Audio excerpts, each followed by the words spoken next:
mostly Luzon, dapat talaga kayong mag-ready. Kung masabi ko sa inyo na 2025, bangka ang kailangan, baka sa 2026 kailangan na natin ng yate. Mostly sa mga bagyo, papasok sa bansa natin ay halos nasabayan ng lindol.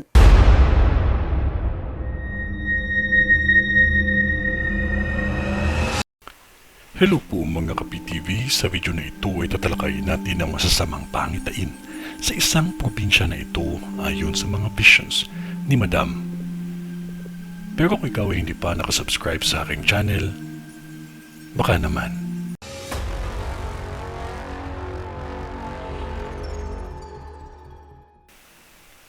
Sa taong ito may dalawang bagyo na tatama mismo sa lugar ninyo. At pareho ito ng mga malalakas. Magdasal at maghanda dahil sa isang bagyo ito ay sobrang lakas at nagkaroon ng pag-angat ng tubig sa karagatan dahil na din nasabayan ng isang bagyo ng lindol. Hindi ito pananakot kundi isa itong babala.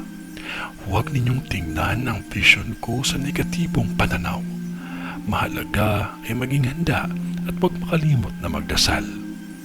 Mga residente dito sa taong ito, malala at mabagsik ang hagupit ng hamon ng kalikasan kumpara sa mga nakaraan na dumaan ng bagyo o lindol.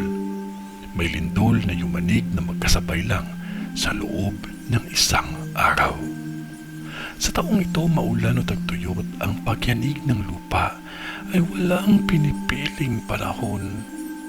Sa vision ko may nakakita akong pagkasira ng isang matagal na simbahan. Gumuho ito sa lakas ng pagyanig ng lupa na kahit sa tubig ay may aksidente sa dagat. Kahit isang paaralan ay hindi nakaligtas sa lakas ng impact ng lindol. Ang lindol ay walang pilipining panahon yan. Mainit man o maulan, ito ay magaganap. Huwag din ninyong sabihin na ito ay normal na mangyayari dahil may mga buhay na nawala dito. May pangyayari na ang laman dagat ay hindi lamang isang beses na makikita ninyo sa dalampasigan, lalo na sa Davao. Kahit mga hayop ay nagbibigay ng babala sa atin, kaya huwag natin itong baliwalain. Mga taga rito may pagyanig na madilim ang langit at paligid. Nang ito ay tatama, huwag lamang tayo makalimot na manalangin dahil siya ang gabay at magliligtas sa atin. Kung ano man ang ipinakita ng Diyos sa akin ay hanggang doon lang din ang aking masasabi. Kaya magdasal. Ito ay ang bisyon ni Madam sa Surigao.